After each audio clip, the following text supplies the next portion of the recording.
बात को आपको नहीं बता सकता कि इतने दिन में ये काम हो जाएगा, लेकिन इस बात की देखिए, मैं गारंटी आपसे है। एक चीज बताऊं, जी कुछ मैं गुरु अपने जीवन के कुछ पहलू बता दूं।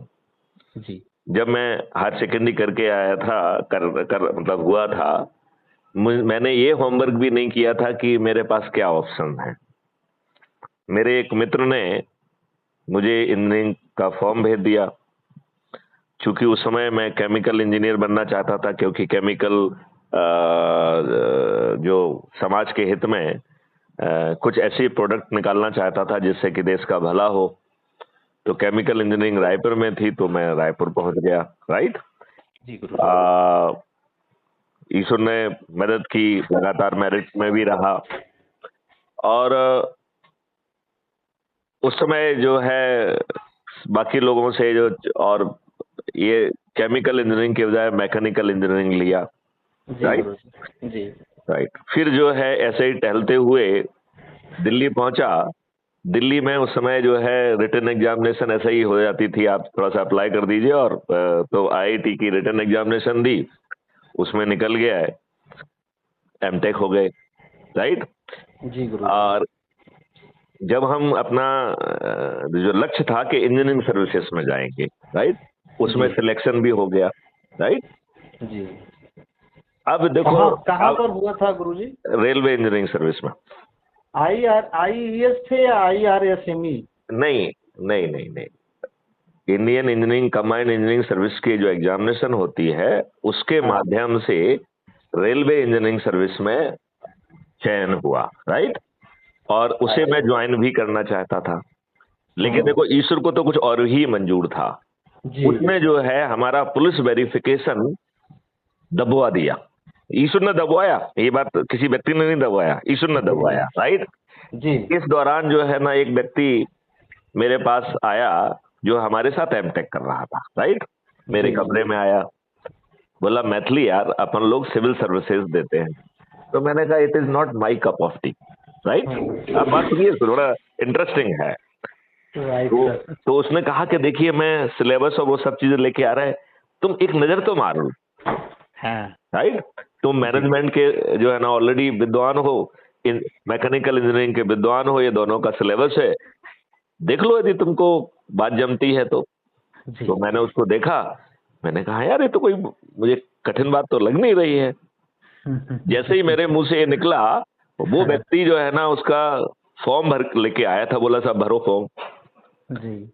और उसने फॉर्म करके साइन वाइन करा के वो पोस्टल कार्ड वो भी लेके आया था, उसमें जो है पोस्टल ऑर्डर पोस्टल लगता था। ऑर्डर, हाँ पोस्टल तो ऑर्डर वो लगता पोस्टल ऑर्डर लेके आया था, बोला, देखो मैं पोस्टल ऑर्डर ऑलरेडी लेके आया हूँ, मैं जमा करने जा रहा हूँ।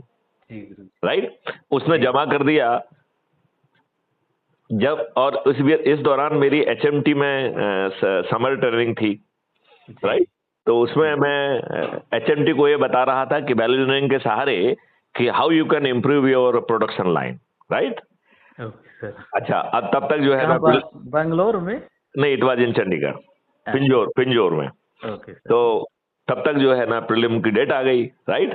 हाँ। तो मैंने जो है ना वहाँ एप्लीकेशन लगाई कि मुझे प्रिलिमिनरी एग्जामिनेशन के लिए जाना है, आई वांट 3 days लीव।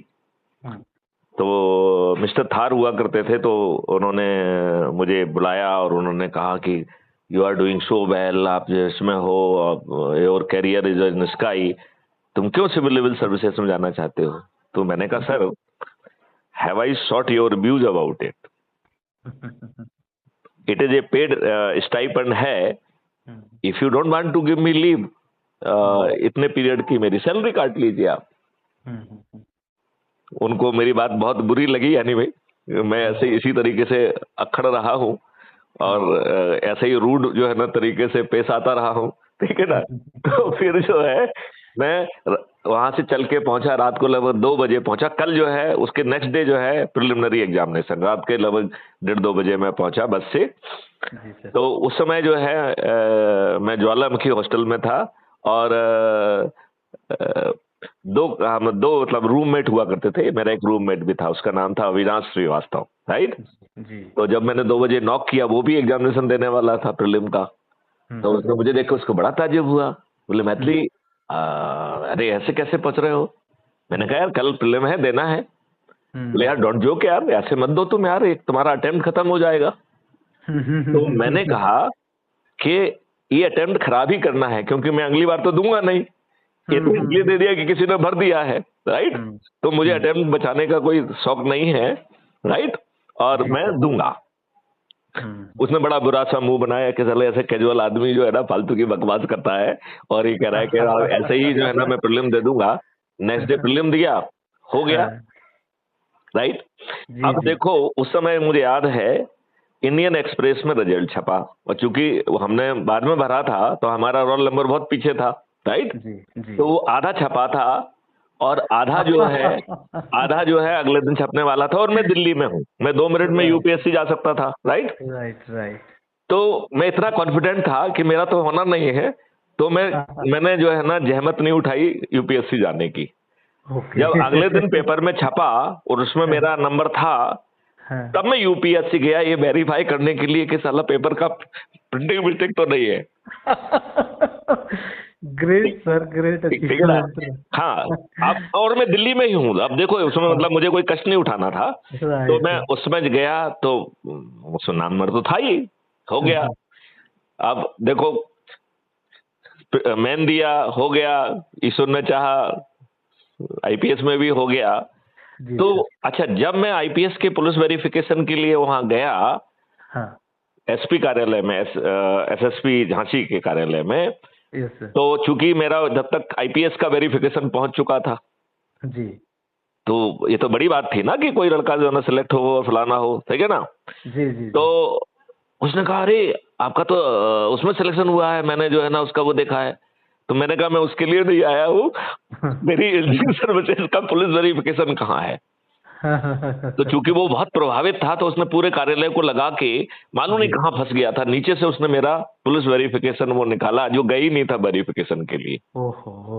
उसको फिर उसने वेरिफाई करके 3 दिन में भेजा, और जब मैं दोबारा लौट रहा था तो मैं फिर से गया तो उसने कहा कि सर मैंने भेज दिया है, और आपका जो है आईपीएस वाला भी भेज दिया है। तो मुझे लगता है कि ये काल चक्र था, जो चाहता था इसलिए उसको डिले किया कि जिससे कि मुझे पूरा समय मिल जाए। अदरवाइज जो है ना मैं इंजीनियरिंग सर्विसेज में रेलवे ज्वाइन कर लिया होता तो हो सकता कि मैन एग्जामिनेशन भी ना देता। बिल्कुल आप सही कह रहे हैं सर। नहीं तो काल चक्र ने आपको विवश किया इस तरीके से, होता ऐसे ही है साहब जो तो है। मैं यही कह रहा हूं कि उसने एक कॉन्फिडेंस पैदा करने के लिए यात्रा कराई, और उसने जो है ना हमें हर तरीके के जॉब में भेजा। मैं जो है कैपिटल का भी एसपी रहा हूं, मैं नक्सल एरिया का एसपी और डीआईजी रहा हूं, मैं बॉर्डर एरिया का डीआईजी रहा हूं, मैं जो है आईजी ऑपरेशंस कश्मीर रहा हूं। जी सर। मैंने जहां पर टेक्नोलॉजीज बनाई है उन्हें ऑपरेशन में खुद यूज किया। मतलब ऐसा बहुत कम होता है कि कोई जो है ना आईजी ऑपरेशन से कोई टेक्नोलॉजी बनाता है, उसके पास इतना पैसा होता है, इतने जो है ना साधन होते हैं कि वो 2 मिनट में जो चीज चाहे खरीद ले। Would you believe that we invented technology? हमने कॉर्नर सेट वहां खुद डिजाइन किया सर। एक्चुअली सी नहीं, अब आज जो मैं देखता हूं तो मैं ये वो काम नहीं मानता हूं, मैं ये मानता हूं कि ईश्वर मुझे पका रहा था जिससे मेरे कॉन्फिडेंस में कोई कमी ना हो। राइट। मैं डीजी जब रेलवे रहा तो एक क्राइम फ्री रेलवे का जो है ना इजाद कर दिया, एक जो है ना ऑल इंडिया लेवल का ऐप डिजाइन करके, जाने कितने सारे प्रेजेंटेशन मैंने किए कि मैं बड़ी आसानी से रेलवे को, पूरे देश की रेलवे को क्राइम मुक्त कर सकता हूं। लेकिन दुष्ट लोग हैं, हम लोग अपने अपनी ईगो में फंसे हुए हैं। फिर जो है मैं डीजी होमगार्ड बन गया तो वहां मुझे डिजास्टर मैनेजमेंट कमांड पे काम किया। I created a model for disaster management, right. इसमें मैंने जो है डिजास्टर मैनेजमेंट अथॉरिटी दिल्ली को सैकड़ों प्रेजेंटेशन दिए, सैकड़ों चीजें की। They were highly appreciative of my model, right. तब तक मैं पुलिस रिफॉर्म में आ गया। तो फिर मुझे लगा कि यार ये तो और यहाँ तो और ज्यादा जरूरत है। तब हमने ये crime free Bharat with 5 certainty का मॉडल बनाया और 2017 में गवर्नमेंट ऑफ इंडिया को भेजा। और ये अच्छी बात है कि 2019 में गवर्नमेंट ऑफ इंडिया ने इसे मान लिया और इसे नेशनल पुलिस मिशन बनाया, और मैं आज भी इसका नोडल ऑफिसर हूं। बहुत सुंदर सर। हमने सितंबर 2020 में एक लॉ का ड्राफ्ट भेजा कि ये क्राइम फ्री भारत बिना लीगल फ्रेमवर्क के नहीं संभव है। और उसका जो है ना बाकायदा लंबा नाम लिखा, क्योंकि मुझे मालूम है कि ब्यूरोक्रेसी कैसे काम करती है। तो मुझे मालूम था कि हमारे ही मित्र उसको 2 मिनट में टर्न डाउन कर देंगे कि policing is a state subject. Right. तो हमने उसका जो नाम में इतना बड़ा रखा कि हमने वो अथॉरिटी भी उसमें दिखाई कि भारत सरकार की क्या अथॉरिटी है। तो हमने उसका नाम रखा national authority for scientific technical and scientific assistance in investigation and detection of crime under entry 65C schedule 7 of the constitution. बड़ा मैंने भारत सरकार को ये बताने की कोशिश की कि ये पुलिसिंग जो है वो डे टू डे पुलिसिंग में भी the responsibility of state government, but in बड़ी चीजों के लिए जिसमें क्राइम का डिटेक्शन और प्रिवेंशन हो, it is constitutional responsibility of government of India. मैं यहाँ थोड़ा रोकूंगा सर। एक्चुअली आपने बहुत सुंदर क्या है कि अगर हमको किसी काम का 100% आउटपुट चाहिए तो हमें क्लोज लूप सिस्टम बनाना चाहिए। अगर हमारा लूप ओपन है, ये सरकार और सिस्टम और जो भी योजनाएं हैं ये फेल इसीलिए होती हैं क्योंकि उसमें लूप होल रहता है। अगर तो हम जितनी भी ऑटोमेटिक मशीनें हैं सर, एक लाइन बोलूंगा उसके बाद उसमें आप देखेंगे, जैसे आप चूंकि आप मैकेनिकल इंजीनियरिंग से रहे तो CNC मशीन आपने मैंने वैल्यू इंजीनियरिंग में एमटेक किया है, 13 डिग्रियां हैं मेरे पास। I am LLB, yes I am MBA in 3 discipline, मतलब MBA in human resource management, MBA in marketing and MBA in finance. Right sir. तो मैं क्या कहना चाह रहा था सर कि अगर क्लोज लूप सिस्टम है तो जैसे हमारी करंट है, सप्लाई जो है बिजली की करंट इलेक्ट्रिसिटी है, बटन दबाया तो 100% बल्ब जलता है और वो हमको बताता है कि नहीं लाइट तो है। अगर ऐसा हमारे पास सिस्टम नहीं है तो वो सिस्टम फेल होने का चांसेस बहुत रहता है। और